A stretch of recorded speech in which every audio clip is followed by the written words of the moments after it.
Hedda Gabler by Henrik Ibsen. Translated by Edmund Goss and William Archer.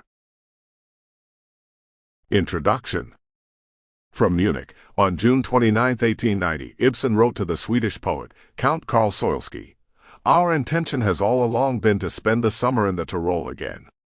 But circumstances are against our doing so.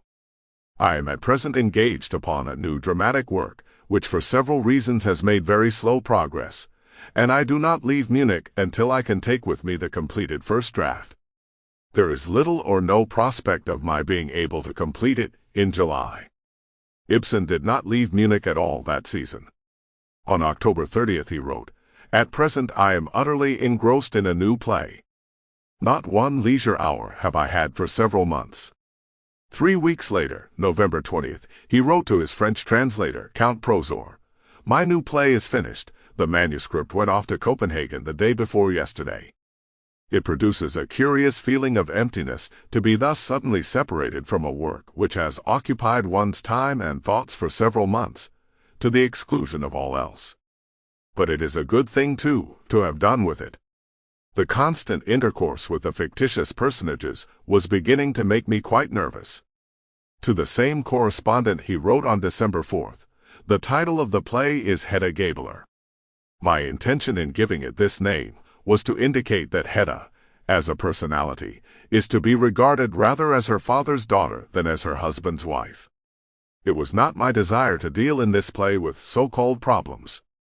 What I principally wanted to do was to depict human beings, human emotions, and human destinies upon a groundwork of certain of the social conditions and principles of the present day." So far, we read the history of the play in the official correspondence. Some interesting glimpses into the poet's moods during the period between the completion of The Lady from the Sea and the publication of Hedda Gabler are to be found in the series of letters to Fräulein Emilie Bardach of Vienna, published by Dr. George Brandes. This young lady Ibsen met at Gossensass in the Tyrol in the autumn of 1889.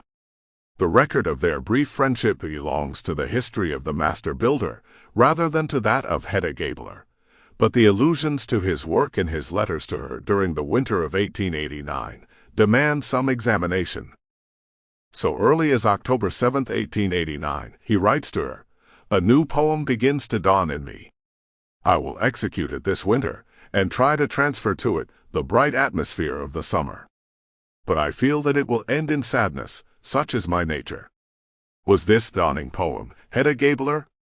Or was it rather the master builder? Sample complete. Ready to continue?